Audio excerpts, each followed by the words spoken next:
and Brews. If you like this spot, come on through next month. We're actually going to be switching things up a little bit. We're officially going to give Grizz his own series here. Grizz presents the Speakeasy. So obviously dynamic host, and since Grizz works with the morning radio show, they can't make a lot of our other shows. So this will be kind of like a home base for that, to showcase our writers and poets. And yeah, so give it save your energy, just check it out. We got our featured poet coming up next. And in many ways, this is a full circle thing, because I met her here. She showed up here for the first time, and it was more of a dead night, and there weren't as many poets, and I always feel self-conscious, like I swear we have poets, we have people who spit, and it took some time to meet a bunch of the poets we have here, and over the years, last year or so, more than that, it's been cool to really get to know her and meet her, and she comes to the open mics, makes the drive over from Elma Grove. That's a drive, that's dedication. I gotta perform, I gotta do my art, and that means a lot. She was running open mics over there. She's from Seattle, Washington, and a lot of her work is about advocacy and survivorship, and she speaks of a multitude of ranges, and she has a great poem about her dog that I had to feature. And just again, and then I look and she's a master breakdancer too, and super talented. She's got some cool pets.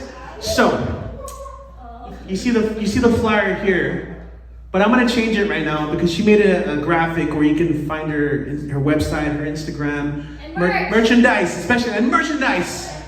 So it is my pleasure to welcome. What's up? So we are going to put the flyer. It's also QR codes up on the TV, but yeah. Yes, it's also on the door. So if you're going in and out and you see it out there, you can scan the QR code. So you can't miss it, is what we're saying. So, like I said before, here at the Open Mics, we show love by making noise. So let's get loud and make a lot of noise, and welcome to the stage, Vanessa Barbed.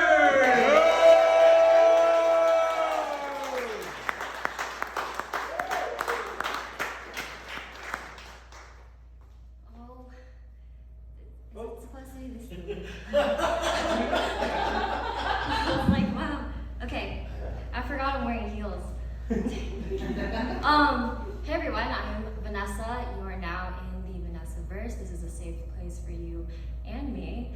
And I just dropped a new t-shirt today. It's an oversized, very comfy t-shirt. New shirt? And it says, words save lives. So when I say words save, can y'all say lives? Okay, let's try that, okay? Words save lives. Okay, one more time. Words saves lives. All right, cool, thank you. Now buy a shirt. Just buy it, it's right there. Just under merch. Okay, yeah, well, it's weird because I was practicing my intro at home and Richie's like, I'm gonna steal your intro. Okay, what else do you not know? I'm not a master breakdancer. I feel a little weird because my friends I breakdance with are like, yeah, right, okay. Yeah, okay. So let's start off with, I'm gonna make you guys hungry. Is that okay? Is that okay? Do you guys like Filipino food? Yes. Yeah? Okay. So I wrote this poem about Filipino food because my dad opened up a restaurant and it was kind of like an ad or just a way to advertise and market. When you have a daughter who does poetry, why not? Okay, so this poem is called Filipino Love. My blood be dinuguan, dark and scary to some, but still a memorable classic. My blood be pressure, talent, ambition. When my dad and his siblings opened up a Filipino restaurant, in Sacramento, California. I worked while on vacation as their temporary waitress. And I was so proud to be Filipino. Knowing that the table I walked towards is moments away from tasting the exact same food that raised me, seasoned my bones and bravery, measured perfectly by limbs and senses, traditional metrics never had use in our kitchen. It's the aromatics of my cultural identity, so how can I not know when it's right? When there's enough garlic and onion, when there's enough salt and pepper, we practice our preferences until our children are born with patterned palates, because these people have no idea they're consuming clones of my soul.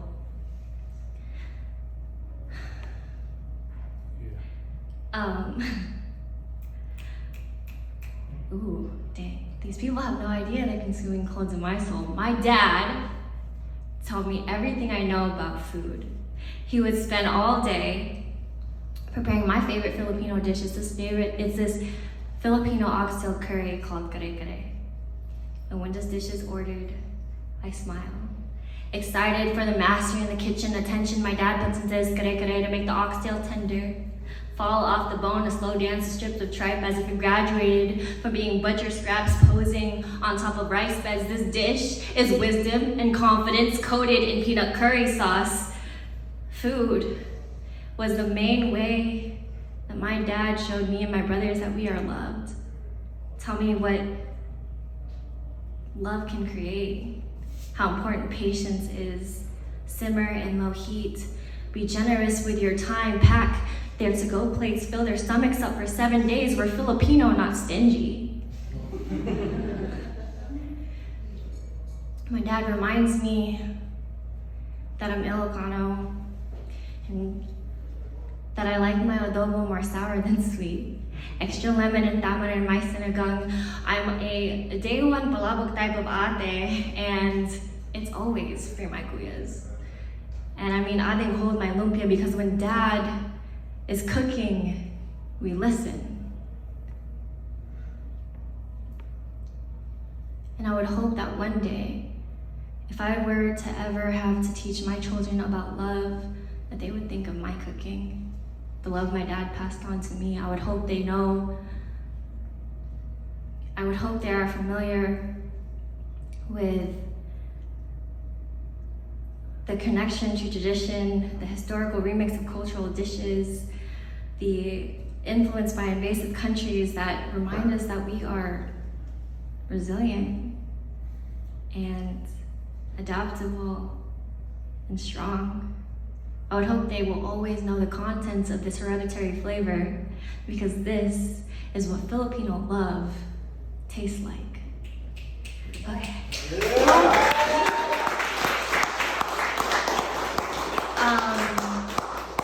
Yeah, dang. I was thrown off. Anyways, yeah. Did I make you guys hungry? Yeah. Just a little bit? No? Yeah? Yeah, I really want rice right now. Yeah, it usually makes me hungry. Okay.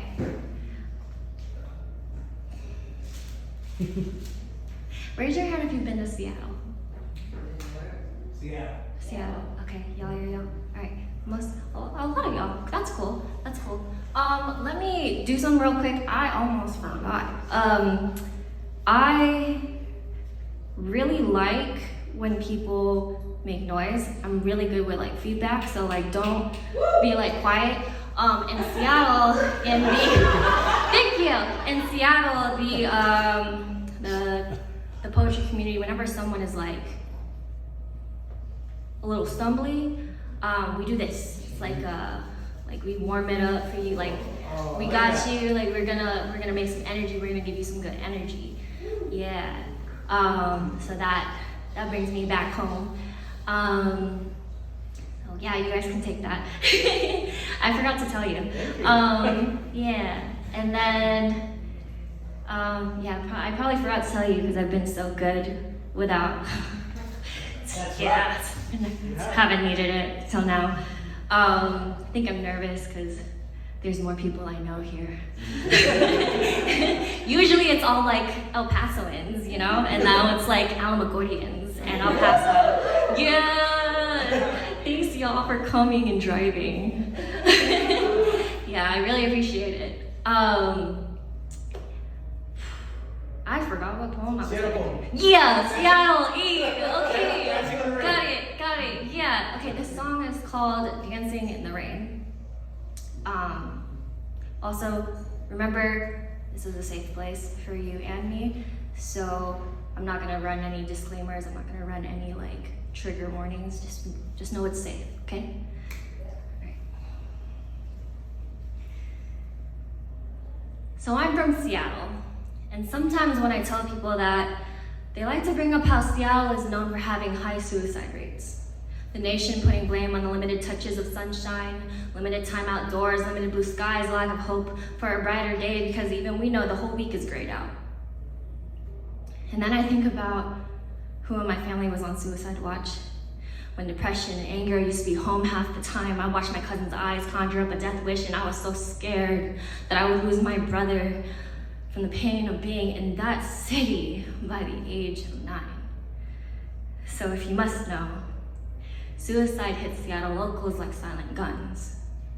And we're used to the blood, emotional baggage, we're familiar with the exit wounds, we wear them like matching tattoos, we call them grief, we call them closure, we call them by their names while everyone else calls them by the numbers. My best friends, John, Selena, suicidal and clinically depressed. Andrew, Anne, and Shannon, I missed their memorials, and Karina was found hanging days before prom. And we were both dancers, so to silence the grief, even for just a moment, we dance. Drown the screaming heartbreak with whatever the DJ is saying, playing until we can't hear the loss as loud as it is, and we move until our limbs feel numb and our insides feel like they've been dipped in acid, and we move through the rain as if it were our dance instructor.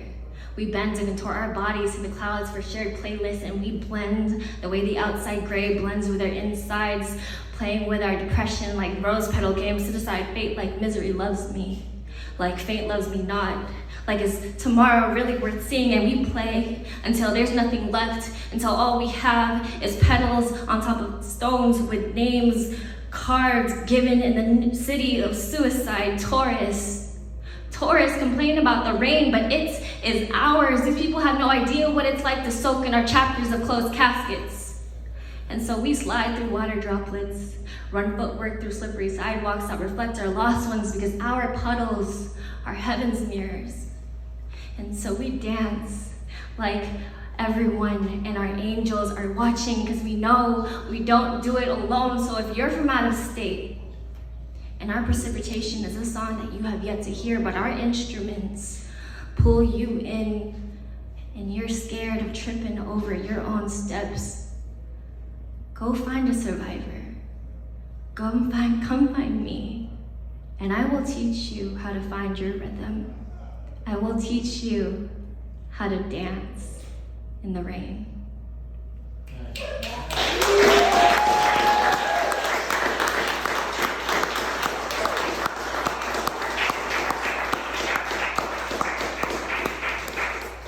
So I practiced this joke earlier, but does anyone here dance? Y'all don't dance. Y'all don't dance. That was my joke.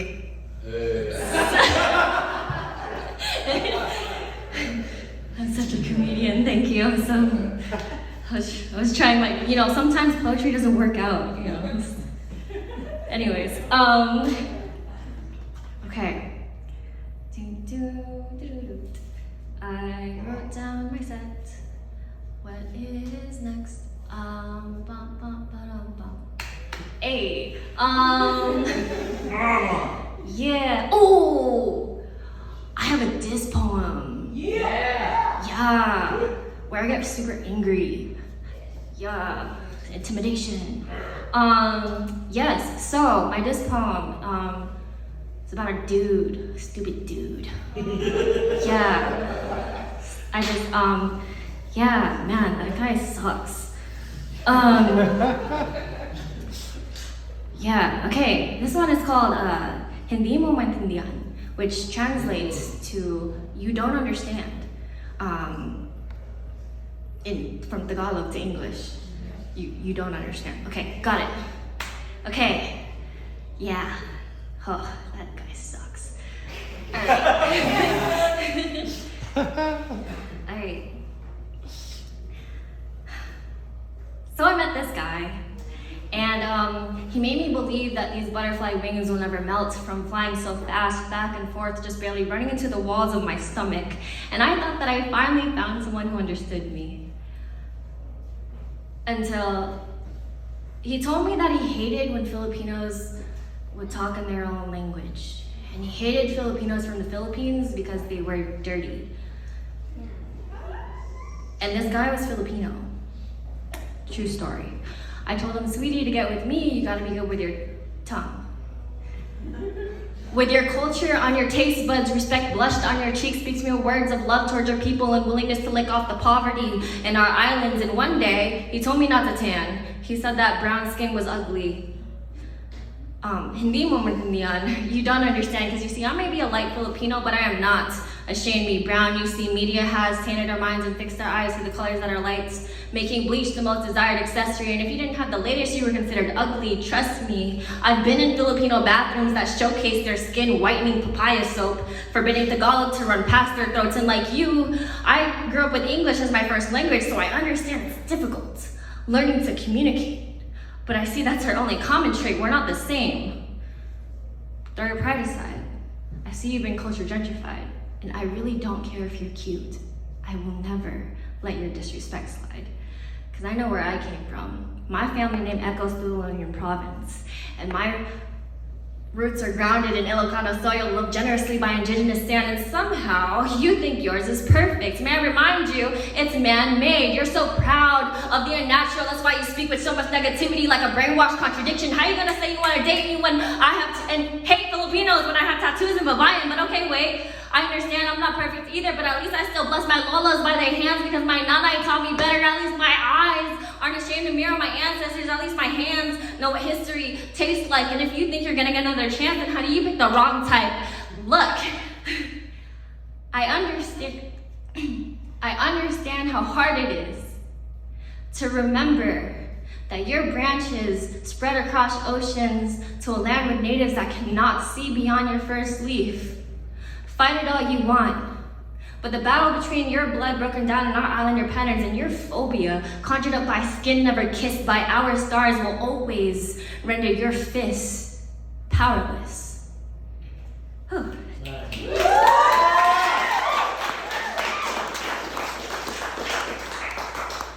Yeah, that guy sucks, man. Cool. Yeah. Not all Filipino guys are like that, you know? Not all people are like that. What am I saying? Okay. I'm blanking. What am I doing next? What's the other one? Invisible chains. Ooh, that one is sad. We are going to get sad now. Okay. We're gonna get sad and very serious. So I wrote this poem because whenever around the time of like my divorce, people were speculating and like there was like rumors and this and that, and there was just a lot of things that I hid and stuff when it came to like my emotions and things that were going on with me, which, I mean, doesn't everybody do that? But I was going through like domestic abuse, and I just didn't know how to do, or how to, I guess, I didn't know what to do. And so this is basically a poem that I wrote to help other people that were going through the same thing. Okay, so this poem is called Invisible Chains.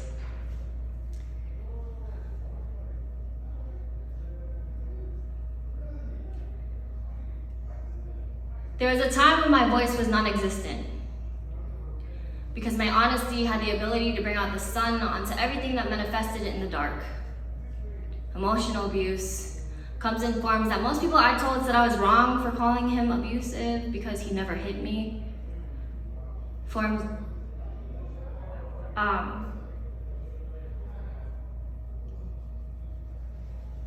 it comes in forms that most people I've told said I was wrong for calling him abusive because he never hit me. Forms that bang on the doors of my deepest fears even after the light switches off, making me question my self-worth, torn down by bringing up my flaws that led me here. He yelled at my shadows, yet became comfortable standing in my light, casting his insecurities over mine. He convinced me that I was committed to being controlled, and that the self-hate will remain the same, so I'd still be the one to blame. You see, invisible chains still bruise brains. But publicly, no one takes abuse victims seriously unless it was all over your face. With every argument, my loyalty was questioned for impurities, like if I left, it was me who gave up, couldn't change, couldn't handle constructive criticism or a grown-up relationship to him. The abuse was normal. Grabbing my integrity by its neck was the way to construct my obedience, destructive behavior to make my silence immediate. He said he loved me because I was a fighter. He said he loves me because I owned my mistakes, but he downloaded all of his sins into my drive, twisted motivation to hide my bright side. He knew I couldn't shine if he made my darkness levitate. I've survived my prescription glasses being snatched from my face so I couldn't drive away. My phone slapped out of my hand so I couldn't call for help. The coffee table flipped in my direction, furniture broken, clothes ripped to shreds, being locked in a basement, getting kicked out of bed, and the list goes on because leaving wasn't an option, because when the silence settles and my voice turns into a scripted recording, I become too ashamed to tell the real story, because our story is never enough. Scared of being judged, weak, victim shamed, didn't try hard enough, shamed, can't keep a man, shamed, divorced, shamed. And then after the first forgiven strike, I watched my opportunities to leave disappear into the dangerous current while I sank into the persistent gaslightings. And if you can hear me right now, and your words, and your voice slips words that don't match your self-worth, slit open by your lover's deafening thunder, decreasing your limits by poisoning your sky, then please don't let anyone tell you that you're not trapped when they've never been wrapped in your shackles, never had their mind locked in encrypted manipulation, never been coded in triggers, never had to break down firewalls, used to block out emotional support to make you think that if you leave, you become a vulnerability, because that's what these chains do until you break them. Got really loud. Safe place, safe place.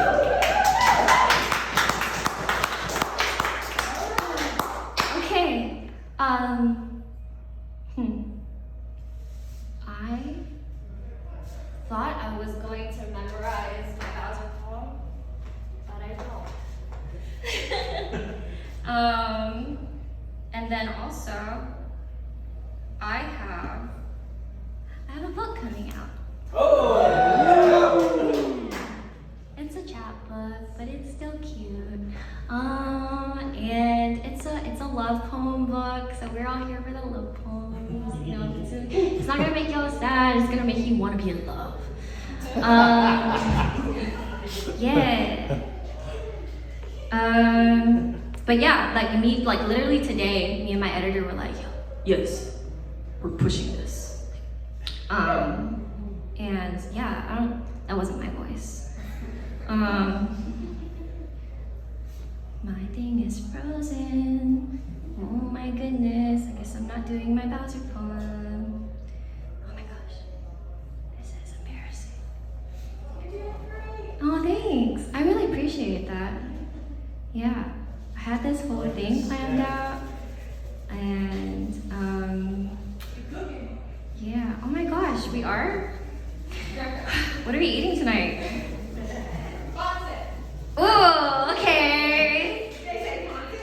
Let's go. Yeah, this is ridiculous. Work with me, thank you. Nope, you don't want to work with me. Where is this coming from? All right. When I'm struggling with a poem, y'all, not when I'm struggling with technology. All right, how about oh, you want to work now?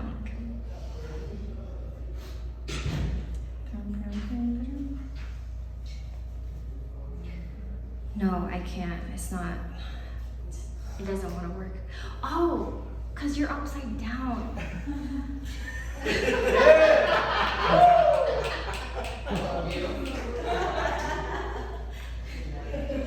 Everything's fine. Yeah.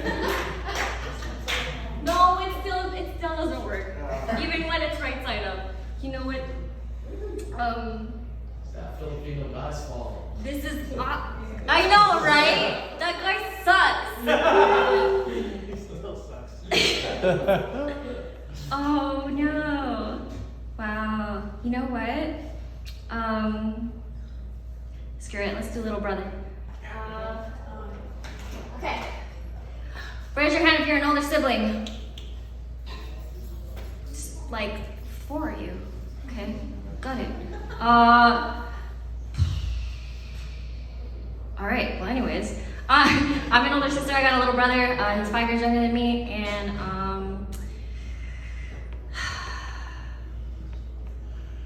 you ever like, who's moved away from home? Do you feel bad like leaving your siblings? This is a poem of feeling bad about losing my sibling. I'm not leaving my sibling, but also like kind of more like encouraging. But anyways, this is called Stunt or Little Brother. Parenthesis. Yes, not parenthesis. Yes, whatever. Okay, I'm a little flustered because I'm really mad that my iPad doesn't work for some reason. It worked all day today. Until now, it's stage fright. Aww. Everyone say poor iPad. Okay. Okay, so. Little brother, I know I taught you how to stunt. So take our parents' problems and crumple them up into a tight little ball and shoot with your eyes closed because you don't need to see where they're headed. Take your girl problems and fold them up into a paper airplane and watch it fly out the window, but don't pick it up when it lands in the mud, honey. It rained last night. I just want you to pick your head up. Don't mind what they have to say behind your back. What they think they know isn't even half the truth. So get out there, keep your chin parallel to the ground, and stunt without anyone's permission. Stunt like you had your parade under an army of rain clouds and still made your mark on every block. Stunt like all the roads are clear. Stunt like the childhood bully became the chocolate pudding that no one ever touched for lunch. Stunt like that bully finally said sorry. Stunt like you found the girl of your dreams and you realized this because you saw the moon abduct her eyes, explored a whole new galaxy above her sockets, and for that moment, you became the only person that knows that in her most innocent state, she outshines every single star. So stunt, like you finally found out what love is because, so stunt because someone finally taught you how to love because mom and dad never could. Stunt like mom had more than 7 hours to spend with us in a week, and stunt like dad had time to take us fishing during the summer. Stunt like we never heard the word divorce. Stunt like we never lost our house to a bank. Stunt like you ran through glass, and the only thing that hurt is that I couldn't run with you because I signed that 6-year contract. Little brother, I know I taught you how to stunt. So stunt, because I can't promise that I'll be home soon. Stunt because you deserve to. Stunt because I miss you. Hold down our birthplace next to that needle in space. Just know I'm a phone call away if you need me in case, and pick your head up. Don't mind what they have to say behind your back. What they think they know isn't even half the truth. They don't know about your past or your future or your search for balance. The perception will be the death of them. Why I tell you how to stunt with your intuition. So get out there, keep your chin parallel to the ground, and stunt without anyone's permission. That is the end of that poem, and I definitely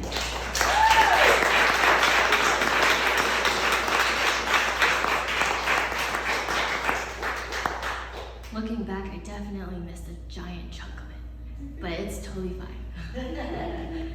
Yeah. Anyways, what time is it?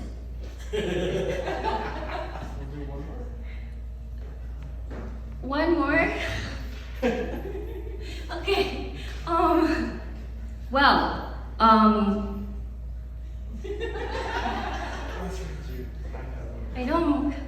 I owe my notes, man. I should know what I'm doing. It's so unprofessional of me. Wow. I'm just gonna, beatbox, cause I cannot beatbox. What about on time? I don't think on time is not in my memory bank. I have it on my phone. Oh, nice! Okay, wait, on time is actually in my book. Yay! So it's funny because you guys are learning about my book before my other half does, and it's actually dedicated to him. Yeah. I mean, yeah. This is like, when you ever see someone in love? This is it.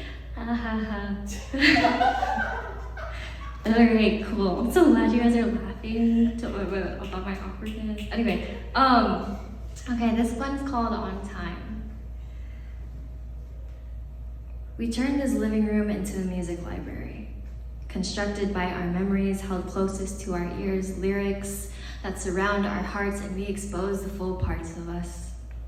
We poured into each other's empties, each patient yet excited vessel. We never thought we could be filled by anyone strong enough to hold the weight of our favorite songs, or anyone with healthy contents or intentions to match our playlists, and we just stared at each other.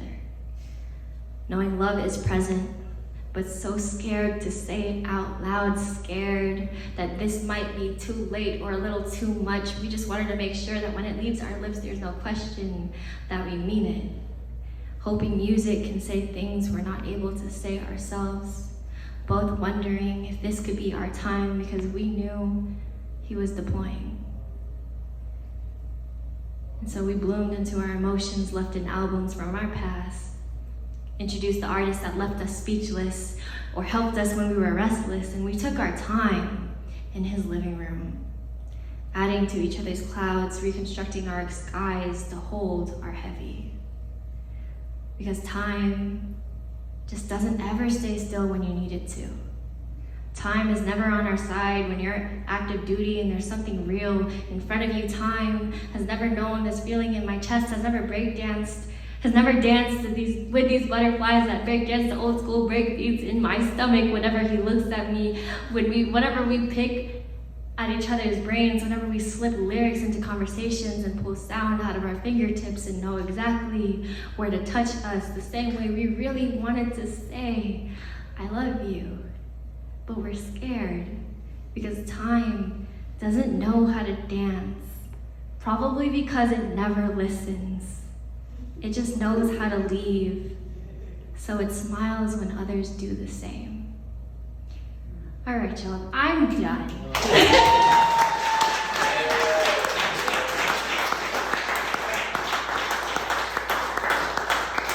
Thank you so much for being here. We have other amazing artists that are coming up as well. So this is not the end of the night. Please stay in your seats and enjoy them because I will be doing that too. But if you do need to drive, I understand. Yeah. I don't know how to outro. Check out the merch. Oh yes, hi, yeah, I have a website, it's thevanessaverse.com. I post a lot of things. If you want to collaborate, I'm so down to collaborate. If you want a workshop, I can host poetry workshops. I usually do that for all ages as well. And I have merch, I also have Instagram. And yes, buy my stuff. Follow me to make sure that you know when my book drops, because it's gonna drop next month. Oh, forever started yesterday. I know, I'm so cute. It was like me and my editor were like, oh my god, like gushing over every like poem. Anyways, yeah, I'm so excited. I'm really excited. Also, he does not know. He does not know, so you guys can't tell him. Don't say anything. I've been live tweeting him the whole time. Oh my gosh! Okay, cool. Thank you guys. I'm Vanessa and I appreciate y'all.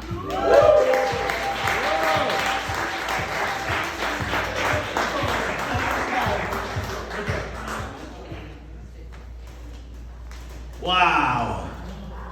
I love that Vanessa was trying to finish talking, and just like a good show, a good award show, the Oscars, Richie played her out with the music. Said, get off the stage.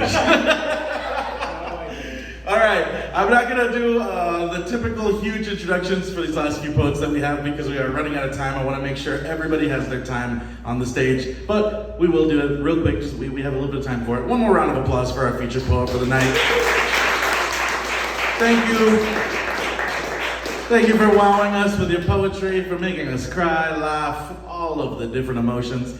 And if you guys want to talk to Vanessa, please just remember to be courteous to all the other performers that are in here. Maybe drag her outside so that you're not talking while poets are up here performing, just in case, because it always sucks.